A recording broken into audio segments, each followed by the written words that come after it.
বাংলাদেশে অনেক সরকারের পতন হয়েছে, কিন্তু গত 5ই আগস্টে আওয়ামী লীগের যে পতন হয়েছে, এই পতন ইতিহাসের কোথাও নাই।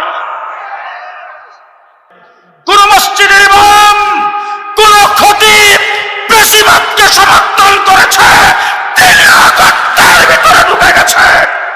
আওয়ামী লীগের নামে বাংলাদেশে আবার রাজনীতি করবে।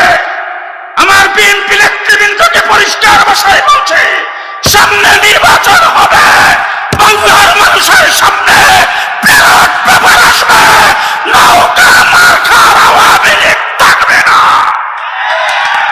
আমার এই কথা আপনারা একমত? একমত?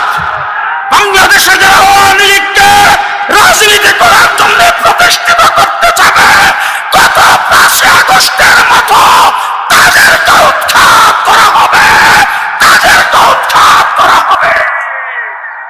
শেষ কথা আপনাদের সামনে বলে যাচ্ছি, পিলখানার হত্যাকাণ্ড, শাপলা চত্বরের হত্যাকাণ্ড, 2021-এর হত্যাকাণ্ড, গত জুলাই আগস্টের হত্যাকাণ্ডের জন্য শেখ হাসিনাকে ফাঁসির কাস্টে ঝুলাইবার আগে বাংলাদেশে নির্বাচন